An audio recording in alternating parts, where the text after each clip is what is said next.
Okay, we'll finish up in this lecture 8 minutes with chapters 28 through 35, going through these briefly. The chapters between the two, between 4 and 15 and 20 and 35, have to do with our predication of God, the names we can give God, and that's going to come. We're going to talk more about that next week's lesson. Well, this first mover, who's unchangeable and eternal and simple, and who is his own essence, and is not the species of which other things are individuals, or a genus of which things are species, whose essence is existence, etc. You might think that this God is supra-personal. He's not like us. He's a force.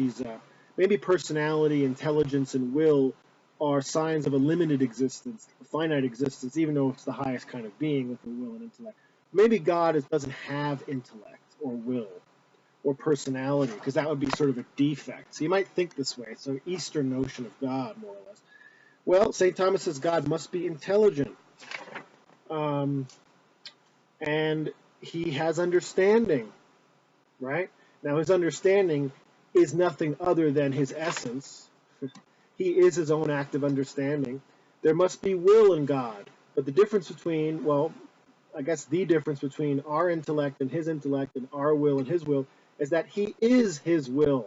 He's not only his power of will, he is the act of willing.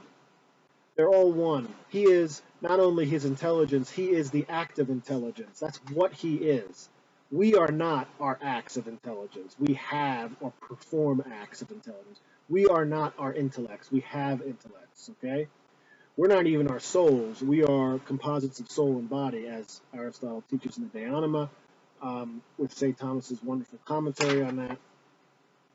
So that's what St. Thomas is saying here in these articles. Why is God intelligent? Because it's a perfection. Intelligence is the highest perfection we find in the created order. Personality is the highest instance of being. Norris Clark has a book on this.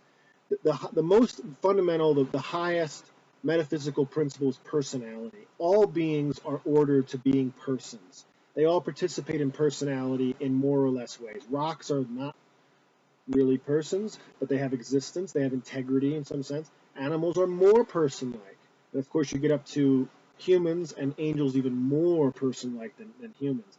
God, then, would not be less person-like than us. He'd be the most person-like, the most intellectual and willful, having an intelligent will. We would be less personal in a sense. We would have less integrity, less unity of consciousness, less agency, whatever you want to, relationality, whatever you'd want to attribute to a personality. God would have that par excellence. That's what St. Thomas is trying to say here. Okay.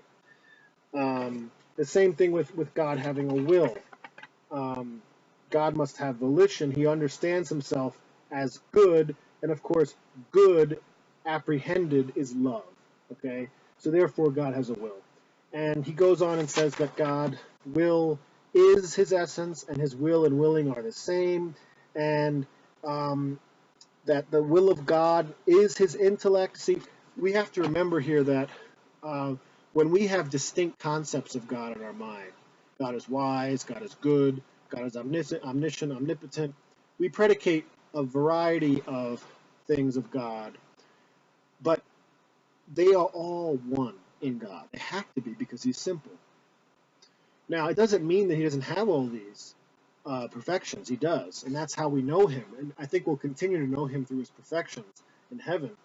But in himself, somehow, mysteriously, way we can't imagine, all these perfections are absolutely united. And that's all we can say. We can't imagine that. We can't think it. But we have to say that.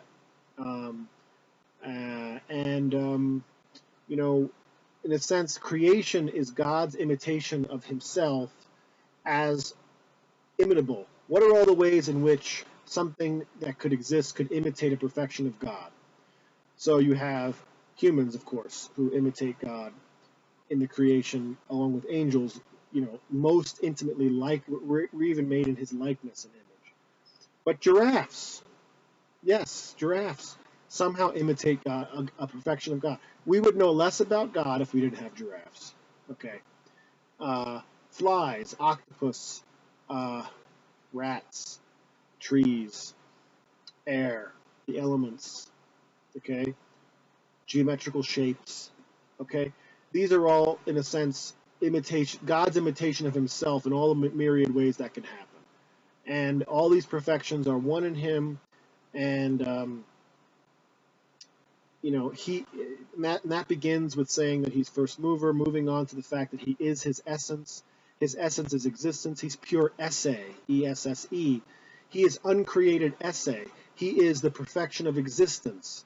Everything that could possibly exist, he is.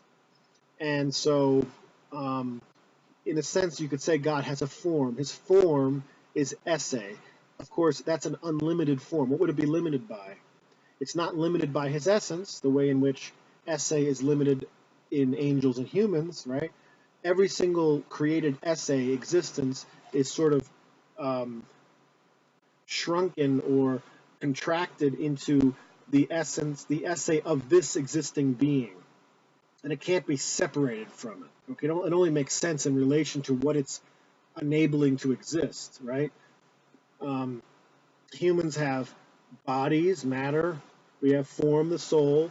We have existence. Our existence is a unique individual gift that each particular being is given, but it's the existence of this particular being. And so the esse is contracted and made into the existence and limited by this particular being. Esse is contracted and limited, you might say less in angels, because they don't have matter, but still limited to the existence of this angel. In God, esse is unlimited, the perfection of existence itself, and uncreated, I may add. Again, unimaginable, unknowable, but we're made to know it and love it in heaven. So hopefully these commentaries have been helpful to you. I look forward to your comments in the discussion box.